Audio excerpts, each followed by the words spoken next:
En Granier tenemos claro el significado de nuestro nombre y queremos que tú también lo sepas.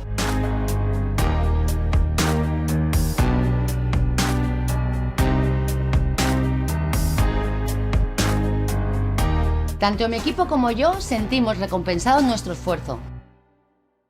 No ha arribat ni els primers 100 dies de mandat i Anna Alba ja ha presentat el projecte de Nou Futur per a Sant Andreu, un projecte que ja va anunciar en la seva presa de possessió el passat dia 31 de juliol.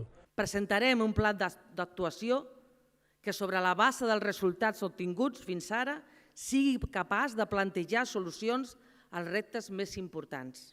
Un projecte d'accions que l'ha anat desgranant bloc per bloc en la conferència de la ciutat que ha dut a terme el Teatre Núria Espert.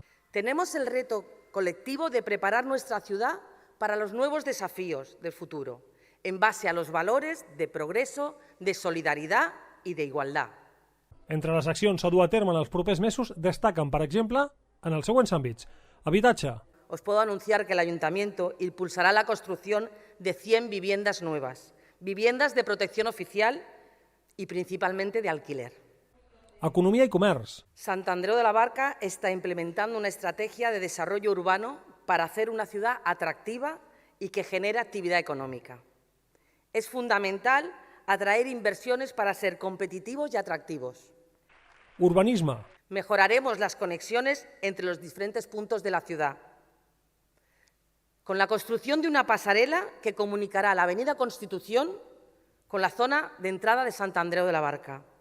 El Parque Central, nuestro parque, se convertirá en un auténtico pulmón verde y un nuevo punto de conexión.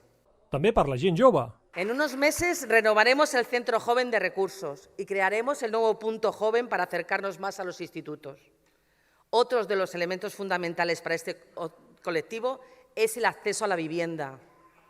Queremos que nuestra gente joven se quede a vivir en su ciudad, en Sant Andreu de la Barca. Y para ello deben tener vivienda y trabajo. I en seguretat ciutadana. Instalaremos en los próximos meses un nuevo sistema de seguridad con cámaras de videovigilancia en todos los accesos de la ciudad y en los barrios.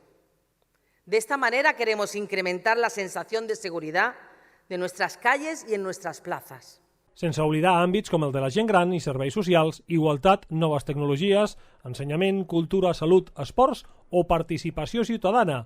Tots aquests àmbits tindran les seves accions concretes. Unes accions presentades en aquesta conferència que han vingut posteriors a les diferents reunions que Alba ha dut a terme amb els diferents sectors implicats. Una vegada recollides les seves inquietuds, necessitats o neguits, s'han confeccionat un pla per començar a materialitzar les accions i dur-les a terme.